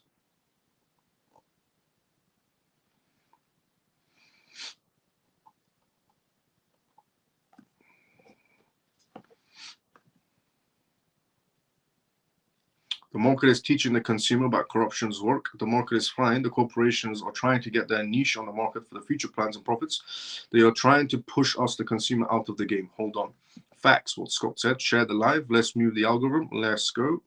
Facts, share the live. Let's move the algorithm. Let's go, Scott. What's the difference between the XRP and an ETF XRP? Okay, regarding the difference between an ETF asset and the asset itself, the cryptocurrency. So when you buy an asset yourself, in a very simple term, when you buy the asset yourself. So if I buy XRP myself, I'm storing the XRP myself. I'm the one responsible for my XRP in a very simple way. If I buy XRP from Binance or Coinbase Exchange, I'm the one that's responsible for it. If I'm taking it from the exchange and putting a cold wallet or a hot wallet and so on, I'm the one responsible. If I buy an XRP ETF, I'm not responsible for my XRP ETF's downfall. The corporation or the brokerage firm that I brought it for, they're the ones that are supposed to handle everything with my XRP ETF. They're the ones that are supposed to trade on it. They're the ones that are supposed to buy it, store it, hold it, do whatever they want with it. I just own an XRP ETF. They do everything else for me. But if I buy XRP itself, I'm responsible for that XRP. When can we expect a price increase? Israel. It's called doing business. Pretty much facts. The Bank of International Settlements, International Monetary Fund, and World Economic Forum, are they neutral entities? No, they're neutral, but very, very, very manipulated entities. No, they are not very political. Yeah, facts, Butch, facts. Who is them? The main culprits or the bosses? That's going to be, well, the World Economic Forum family members, if you look at them, should tell you a lot. Even the UN family members as well. Ripple are just greasing the ball, both rails, facts, what Jason said as well. What is the price of a Dodge Challenger in your country? What's the price of a Dodge Challenger? I'll be honest, we don't really get Dodge Challengers in the UK, but I know a Dodge Challenger Demon goes for 130,000 British pounds. With this much manipulation, will they even let the crypto have a summer? Yes. So how soon after the election do you think regulations will happen? Because we need that before CBDCs, right? Yes, we need regulations. We need the regulations we need to happen right before CBDCs, yes. But other regulations, they can come in between CBDCs. That's perfectly fine for them. Which one is more practical? XRP, XRP ETF? XRP, obviously. XRP will always be more practical than you holding an XRP ETF. Now, Telegram. But yeah, call XRP itself. Telegram CEO Pavel introduces a new feature that will be much talked about regarding how did Toncoin price react. So Toncoin today did a slight up and then went back down like the rest of the market. Now, a long time ago, I revealed that X is not the only platform that's going to become an everything app. Telegram is also aiming to become an everything app, just like WeChat, essentially. So the popular messaging platform Telegram has announced that it has surpassed 10 million paying subscribers and will be launching a new feature called Nearby Businesses on Telegram. The feature will allow verified businesses to showcase their products, catalogs, and accept payments directly through the app. People can now essentially set up shops on Telegram as a business account and sell products of your own business. You can sell products of your own business on Telegram by registering as a business. And what token do you think is going to be the middleman? Telegram CEO Pavel celebrated the milestone in a statement, also announcing a series of updates and changes aimed at improving user experience and platform security. While the general cryptocurrency market has experienced a decline today, Telegram-backed Toncoin has gained 2.44% in the last 24 hours. However, following the announcement, the Ton price has also lost approximately 1% of its value along with the general decline. One of the most significant changes in the removal of the people nearby feature, which essentially Pavel said was used by less than 0.1% of Telegram's users and had become problematic due to issues with bots and scammers. In its place is Nearby Business feature, designed to promote legitimate and verified businesses. These businesses will be able to display product catalogs and seamlessly process payments, increasing the platform's utility for both users and businesses. So imagine for a second, this is what Telegram's trying to do. Imagine for a second, you go to a restaurant or a coffee shop or a bar. You go sit at the table, and instead of walking up to the counter or asking for a menu, you can just open up your Telegram app, click on Nearby Businesses, and the establishment you're sitting in will come up. Then you click on it, and all the items that restaurant or that bar or that business sells will be on your Telegram app. And you can just click, I want, for example, a coffee, or I want to buy a steak, or I want to buy this, and pay. This is basically what Telegram's trying to achieve. And who do you think the backbone of this entire thing is? Ton's ecosystem. Telegram has also disabled new media uploads to its independent blogging tool, the Telegraph, citing abuse by anonymous individuals. Pavel acknowledged the challenges Telegram faces when a small portion of its user base engages in illegal activities, saying that this will damage the platform's reputation. While 99.9999% of Telegram users have nothing to do with the crime, the 0.001% that engage in illegal activities create a bad image for the entire platform, putting the interest of nearly 1 billion other users at risk. So Telegram is fixing their issues by censoring their issues, but Telegram is introducing new options. And that new option they're just about to introduce on Telegram, it's quite of a big play. Honestly, it's going to get businesses into the crypto space to start accepting. They might do fiat options as well. So at the beginning, you can do, spending pounds and dollars and euros and so on, but it's on Telegram app. You see WeChat in China, where essentially Elon Musk wants to turn X into an everything app. WeChat, in China, you can order an Uber. So in the UK, for example, or in the Western countries, if you want to order an Uber, you would have to open up the Uber app and then order an Uber. If you wanted to eat as a takeaway, for example, for something, you would have to open up Just Eat or Uber Eats app again. So separate apps, in other words. If you wanted to essentially book a restaurant, you would have to download Open Table, for example, to book a restaurant. So everything that we do in the West is this app and that app and this app and that app. But WeChat, for example, in China is, if you want to order a taxi, WeChat app. If you want to book a restaurant, WeChat app. If you want to message your friends, WeChat app. If you want to pay for something in store, WeChat app. If you want to buy something online, WeChat app. If you want to do a video call, WeChat app. If you want to call your friends, WeChat app. If you want to give out your business card, WeChat app. Everything you want to do, WeChat app, is basically what X is going to become and what Telegram is also going to become. And as I said previously, X, we don't know what token is going to be chosen for X or how many tokens are going to be chosen for X. Telegram, we know what token Telegram is chosen because Telegram developed TON very long time ago, but they dropped TON because the SEC wanted to sue Telegram for developing TON. So Telegram drops TON. A few random developers pick up TON and then circle back to Telegram for a partnership as decentralized, as a loophole. So Telegram doesn't get sued for TON. But then TON goes to number 10, and then Telegram's founder gets arrested in France. It's always about money. It's always about power and greed.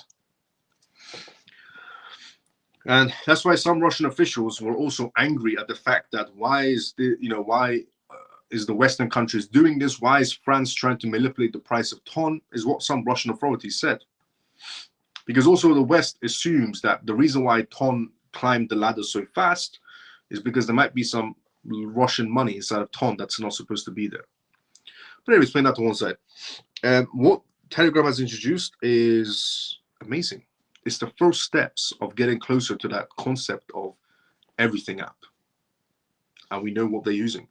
But on that basis, this whole Telegram case needs to go away. Okay, this Telegram case cannot be extending. If this Telegram case expands, it's not good. It needs to go away. TON's ecosystem is absolutely amazing. And if this case goes away, Telegram's ecosystem will be crazily good. And they already have 1 billion user base. And Telegram, for the rest of their life, is going to be using essentially TON's ecosystem because Telegram developed TON's ecosystem. So from the day, from now until the day Telegram's company fades away, it's going to only be using TON's ecosystem with roughly 1 billion users. And eventually everybody will be using TON on Telegram. Just imagine what TON's price is going to be. With 1 billion plus users, and it's an everything app. And now they're starting with this business nearby business. When you go into a restaurant or a coffee shop, you sit down, you don't need to ask for a menu, go to the counter, just open your Telegram app, click nearby businesses, click the establishment you're sitting in, the business you're sitting in, and then their menu will be on your Telegram app. And you click what you want to buy.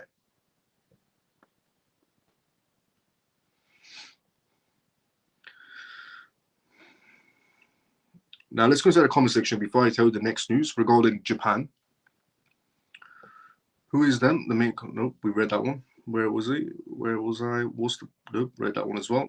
With this much manipulation, read that one as well. Read that one as well. Okay, regarding TON Telegram, what is NOT token going to be used for? Is it a gas token? No, NOT token is not what you're assuming. NOT token is just a gaming token. So it's built on Ton's ecosystem, was the original meme coin on Ton's ecosystem. You know how every chain has that #1 meme coin?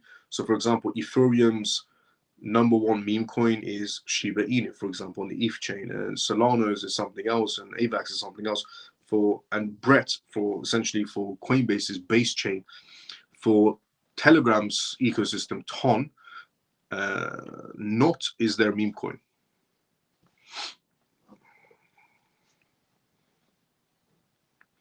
Bro's living in a mansion with a pool. No, this is just the green screen. It says Restream. It's the company that I used to be able to do this live stream. Is that not allowing a monopoly, WeChat? Basically. I already brought some Ton coin. We'll get more. Also, this whole case situation with Ton, it's a risky project right now, but a brilliant ecosystem. Now, as long as they get a piece of the pie, they can move forward. 3 of the Japanese mega banks launch cross-border stablecoin initiatives.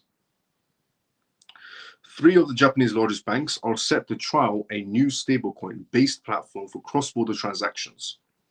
The initiative, dubbed Project PAX, will be led by blockchain firms Progmat, DataChain, and Toki, with the participations of MUFG, SMBC, and Mizo banks. By the way, MUFG and SMBC pretty much rip upon us, SBI Holdings. And by the way, these 3 major Japanese banks that are now going into cross-border stablecoin initiatives, and then also Brad doing an interview talking about how Japan is going to be where they, start out the whole venture of Ripple stablecoin and essentially cross-border payments. The project aims to leverage stablecoin issued through Progmat, a blockchain startup backed by 3 banks, as well as SBI Holdings and the Japan Exchange Group, according to the press release. By integrating these regulated stablecoins with existing cross-border messaging frameworks, the platform hopes to enable faster and more efficient international settlements for enterprises.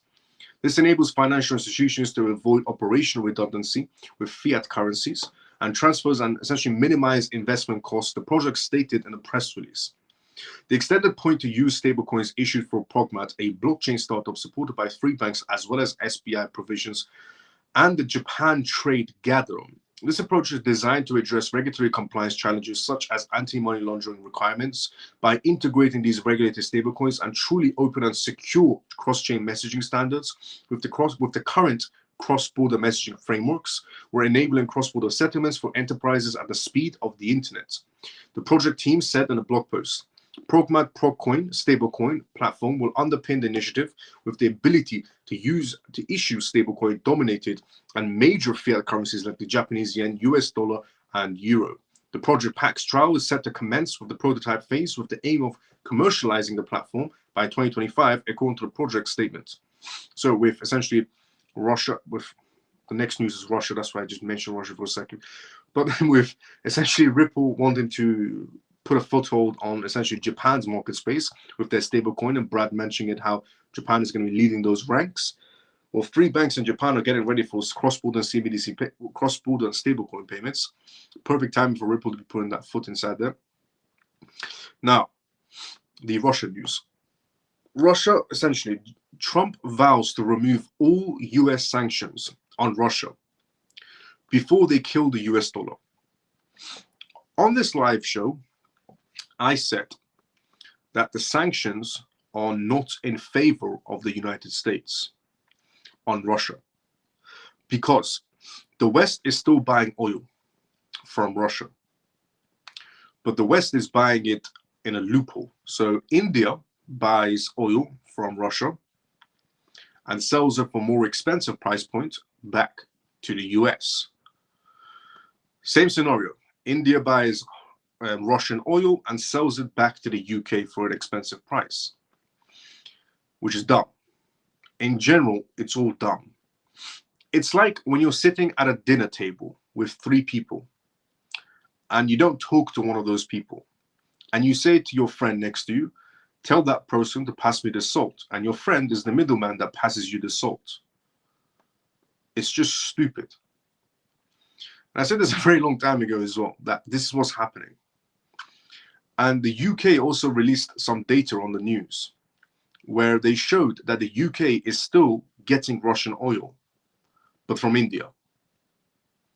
So the West can buy oil directly from Russia, which means the prices of gas, in other words, petrol, stay low, or they can get the same petrol or gas for more expensive from the same place. Is basically what's happening.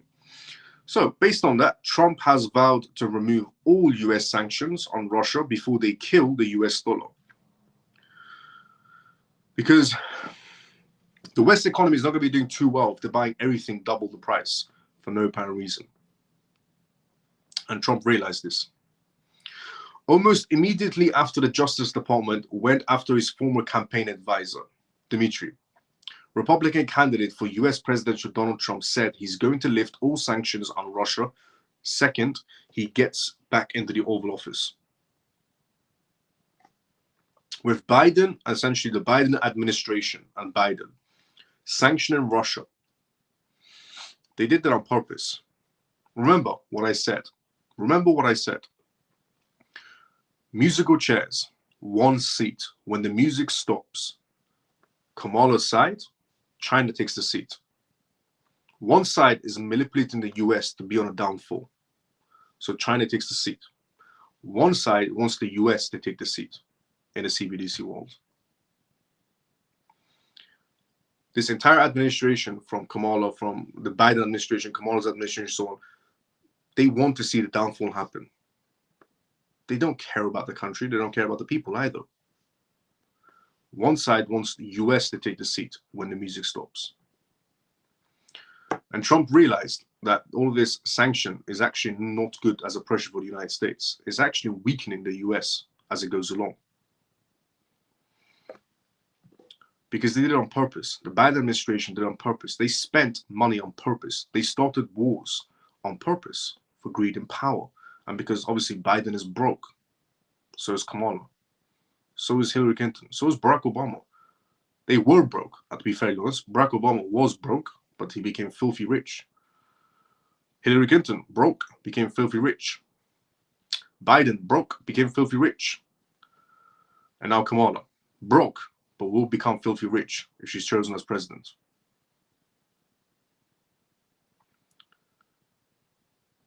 Trump, rich. Couldn't care about money. But the wars that they started, sending money when the US needs the money, they want to see the US's downfall on purpose, so somebody else takes the seat. One party wants to see the US's downfall, so somebody else takes the seat. And one party wants the US to take the seat when the music stops. So that's why Trump is vowing to remove all sanctions on Russia, because it's stupid. You're buying the same oil, you're buying the same gas, you're buying the same agriculture products you're buying for double the price from India. And India is getting it from where? Russia. And then on the other side, you're also sending billions of dollars to Ukraine, or billions of dollars to somewhere else.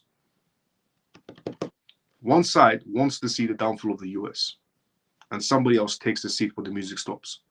The other side wants the US to take the seat in this digital world when the music stops.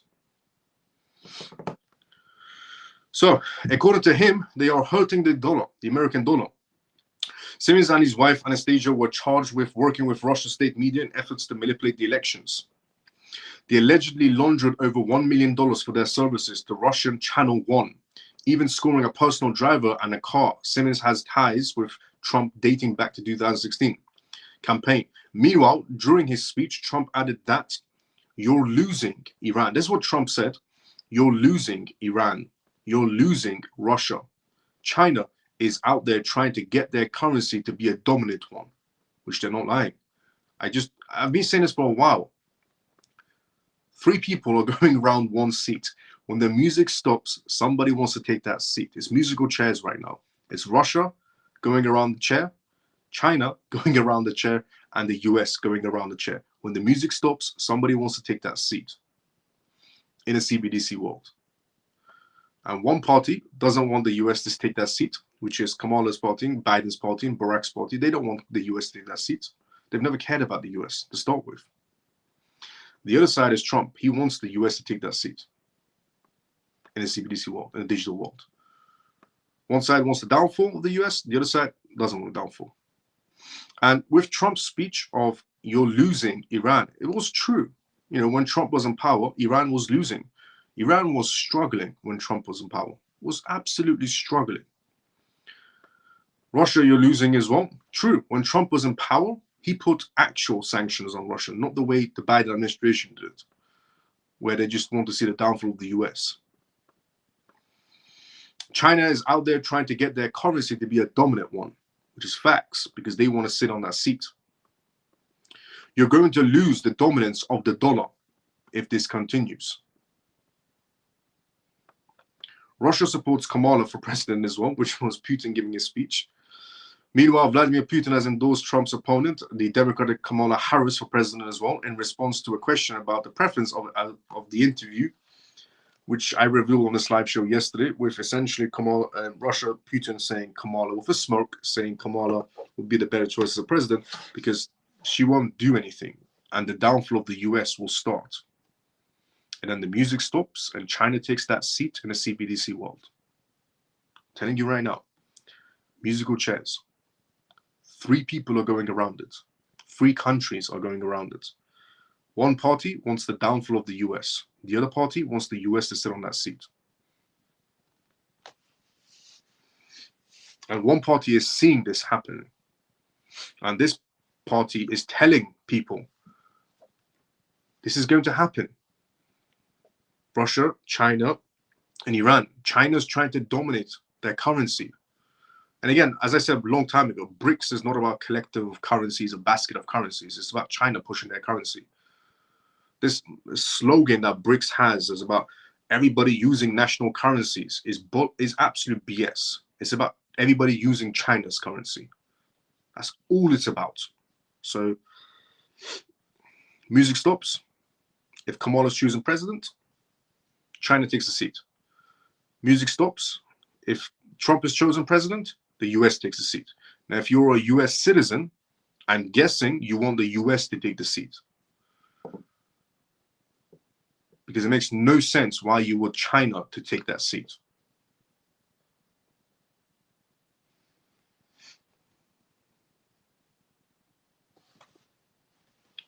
Politics is very corrupt. Very corrupt. The next news we'll talk about tonight's live show is regarding Coinbase. But I mean, you know, based on what Trump's realized as well, that China's trying to push their currency down everybody's throats, and that they're trying to dominate the space, and that Russian sanctions have to come off because buying double the price of everything makes no sense. It's putting more pressure on the US because they're just buying it from India at a much more expensive price, which is the same thing coming from China, which is the same thing coming from Russia.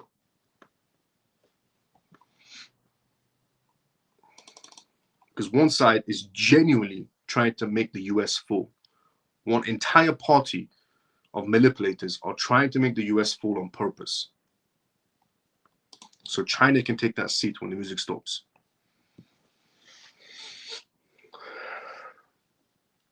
Today it was the news that the UK is reaching its cheapest petrol for the last 2 years. Absolute BS, which is like all top politicians when start are broke, but amazingly get super rich after a few years. So corrupt. Facts, absolutely, yeah, facts. Why is Great Britain buying oil from India when we have our own oil rigs and the North Sea? Well, because they don't want to drill too much. If the US starts drilling for oil, obviously prices come down. Scotland has a lot of oil as well, untouched oil. Another reason why Great Britain or the UK and Great Britain will not let go of Scotland. Scotland has a lot of oil, which they're keeping as reserves. It's the reason why they'll never let go of Scotland. Coinbase. Coinbase Robinhood upgraded by Barclays analyst, citing matured business model. Barclays Bank, one of the biggest British banks, did a study paper for the first time ever, because I've seen Standard Chartered Bank do study papers, Santander Bank do study papers, HSBC Bank do study papers, JP Morgan do study papers. But it's the first time Barclays Bank has decided to do some sort of study test. So, according to Barclays analysts, both stocks opened the day higher after the British bank published its upgrade overnight. According to the British banking giant Barclays, has upgraded both Coinbase and Robinhood to equal weight from underweight, citing better business models. So according to Barclays Bank, Coinbase and essentially Robinhood and even MicroStrategy are not bad projects. Both company stocks opened the day higher on a Friday after the report was sent out overnight. The stocks later dropped more than 3% as Bitcoin and the broader crypto market index CoinDesk 20 fell. According to Barclays analyst Benjamin Buddish, both companies have matured meaningfully, particularly because of their product expansions and more positive financial outlooks. Coinbase in particular could profit from a friendlier regulatory environment, given that both presidential candidates have taken an increasingly friendly stance towards digital asset industries. And with the approval of several spot crypto exchange traded funds, ETFs, Barclays said in a note, while we continue to see the risks with Coinbase, we think the improving environment of P&L profiles, gradual but ongoing diversification, clear industry leadership in the US, and recent shake, especially share performance points to a more balanced risk/reward, and we move to equal weight, the analyst wrote. The crypto industry has been through a lot since the collapse of FTX and some other major crypto companies in 2022 and 2023, but Coinbase has been resilient, the report stated from Barclays. Buddish applauds the company for keeping costs low, especially related to its workforce, even as activity picked up in 2024. Management has been disciplined in their hiring and cost, and even growing essentially much more modestly by essentially compared to its competitors, allowing the model to enjoy more essentially margin from its leverage. He also mentioned that Coinbase is increasingly diverse source of income. While the exchange still gets most of its revenue from trading fees and interest income, it has started seeing other areas of business becoming a more meaningful contributor, including blockchain rewards, custody revenues, and other transaction fees, Barclays said. The analyst warned that while many things seem to be moving in the right direction for Coinbase, there remains some uncertainties for Coinbase, including the broader macroeconomics environment and regulatory unclarity regarding several assets being Securities and Securities Commission Exchange SEC suit against Coinbase, which has yet to be resolved. Increasingly turning around, the analyst also saw similar positive developments in Robinhood's business model, which could lead to a future upside. The main reason for his positive stance includes new products, the firm's expansion in the UK and Europe, and essentially now new potential customers coming from a pending acquisition of Bitstamp. The factors that drove our underweight ratings are increasingly turning around, and now we see the risk/reward for both stocks and more balanced, Barclays said. Barclays has basically just came out and said that they're seeing and understanding why crypto makes sense, the crypto markets in general, because Barclays was silent. As I said, HSBC, Santander, Lloyds even, Standard Chartered Bank and JP Morgan, all these major banks have been very vocal about the crypto space, and their analysts have been very vocal about the crypto space. But Barclays Bank, the first time they've spoken out, and it's positive.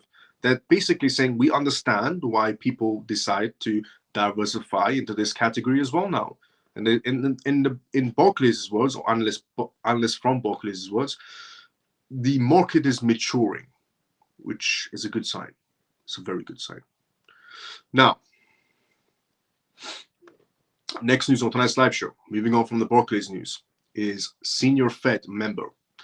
A senior Fed member speaks after critical US employment data. Will interest rate cuts come?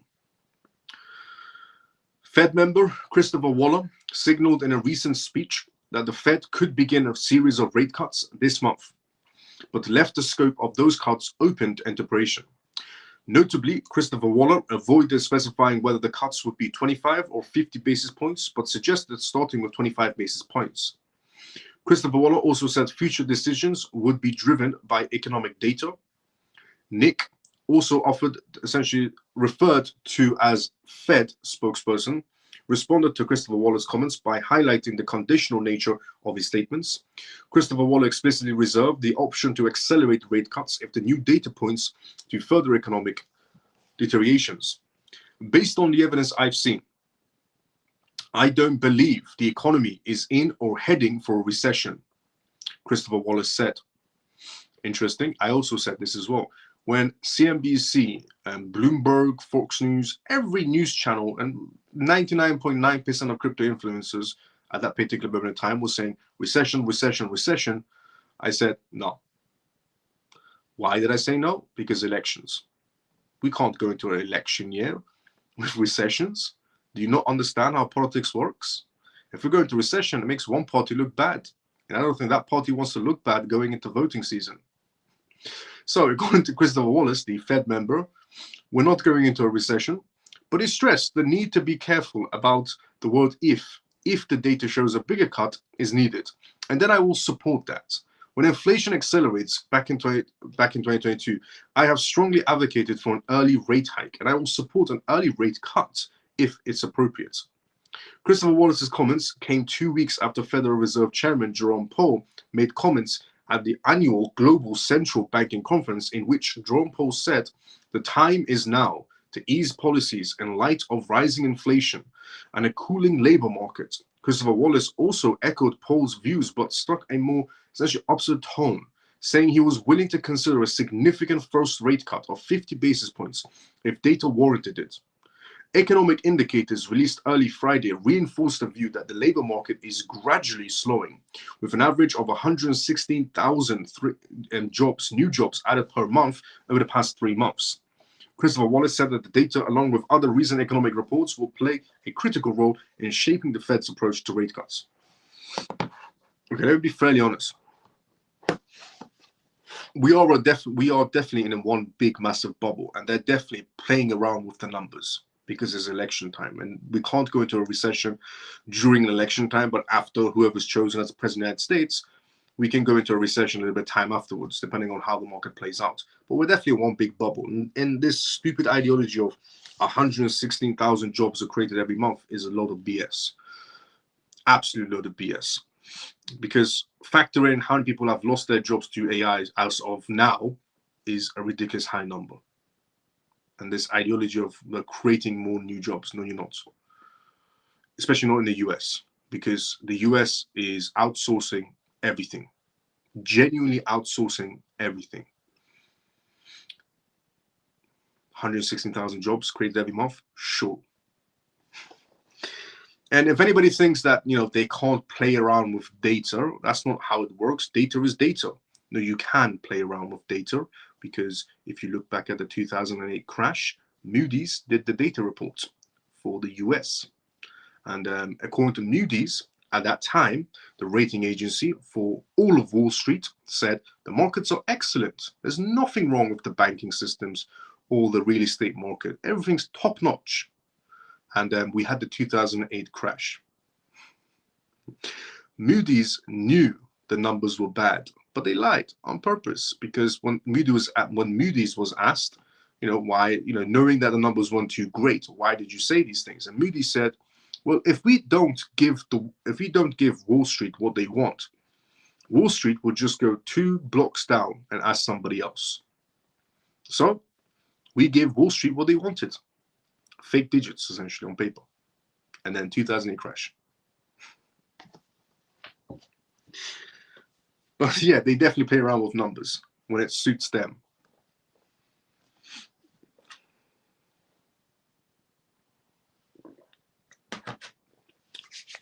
Okay, Coinbase stock is down $12 today, long. Why is all top politicians? Yep, that's true. Why is Great Britain buying oil from where do I that one? Is Barclays Bank owned, Miles? Owned? In what sense? Coinbase stock is down 12%. Let's go, JP. Not crude oil, oil fields. Hello, Miles. Zach, good to see how you doing. UK, Great Britain has recently come out of elections and found 30 billion. Yeah, that's true as well. Just like that. That's true as well. The UK has also come out of the recent elections. Now we have a new prime minister. Do you know what's interesting? Some people are right now preferring the old prime minister of the UK. That's an interesting one, because everybody hated Rishi Sunak. Everybody hated Rishi Sunak. But some people are starting to miss Rishi Sunak compared to who we have now, which I can't even mention his name because, you know, we live in a very apparently, you know, freedom of speech world. But if you say the wrong thing about a particular politician in the UK, it's pretty much the end of the road for you. So at least we had the option to call Rishi Sunak useless. Think about it for a second. You know, in the UK, when Rishi Sunak was prime minister, at least we had the option to call Rishi Sunak useless. And there were no repercussions for calling Rishi Sunak useless. We can't call the current one useless because there are major repercussions in the UK. Yeah. Anybody seen that movie with the guy that plays Borat? It was a dictatorship. That's basically what's happening in the UK. Now, we have also come to the endings of tonight's live show. If you enjoyed this live show, drop a follow, drop a like, and tune into it every single night. And on tonight's live show, we went through news topics like the senior Fed members talking about, you know, the bullet points of are we going to have rate cuts and how the market should play out. We talked about Coinbase and Robinhood, a report that came from Barclays Bank. We talked about Trump essentially regarding removing U.S. sanctions on Russia because it doesn't make any sense for the U.S. dollar. We talked about the 3 Japanese mega banks going into stablecoins in terms of cross-border payments. We talked about Telegram launching this nearby business feature, which is incredible. We talked about essentially the XRP army not understanding the play that Ripple's trying to do here. We also talked about how it's a massive positive of what Ripple's doing on both sides of the spectrum. We also talked about essentially Brad in terms of their expansion to the Japanese markets with their stablecoin. We also talked about Coinbase and the SEC case, the recent update that's just came out and the judge ruled. We also talked about SUI network, essentially with the launch of AUSD stablecoin on the network. We also went through a news topic regarding Van Eck, essentially moving away from the Ethereum futures ETFs and closing shop. We also went through the news topic of Wisdom Tree closing shop on Ethereum ETFs as well. And the news topic of United Texas Bank facing cease and desist orders because we don't have regulations and policies in place and banks are operating in gray areas, therefore they get cease and desist orders. So those are news topics we in front of us live show, and we did a lot of Q&A as we always do every single night, which I enjoy a lot when everybody gets involved inside the comment section. It's absolutely amazing live show when everybody gets involved inside the comment section. If you enjoyed today's live show, drop a follow, drop a like, and tune into it every single night. This live show starts around 11:25 p.m., 11:30 p.m. UK time every single night. Tune in. We're live on X and YouTube at the exact same time every single night.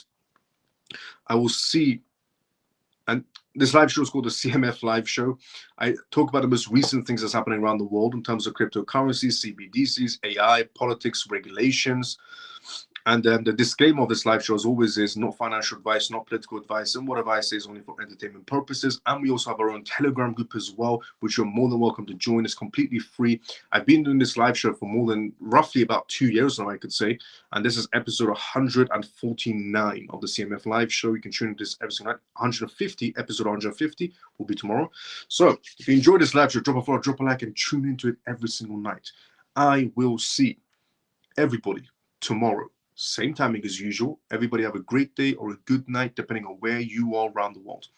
CMF, drop a follow, drop a like, comment after the live show is done. Let's boost this algorithm and grow this family as well. If you're not following, follow on X or on YouTube. Thanks so much to everybody that did retweet this live show on X for the likes and retweets on this live show, and for the comments after the live show as well, and for YouTube as well. Thank you so much for subscribing if you did. Good night, Miles. Mike, see you tomorrow sometime as usual. Good night, Miles and all CMF. Thank you for all the news and the great live. JP, let's go. See you tomorrow sometime as usual. Good night, Miles and CMF. Thanks for all the info. Free forever. Let's go. See you tomorrow sometime as usual. Great love as usual, Miles. Good night, Miles and CMF. Jason, see you tomorrow sometime as usual as well. Thanks, Miles. Let's go. Shelly, I hope you feel better, Shelly. See you tomorrow sometime as usual. Good night, Miles and family. Great live. Thanks for the info. See you tomorrow. Ian, see you tomorrow sometime as usual. Thanks, Miles. Scott, see you tomorrow sometime as usual as well.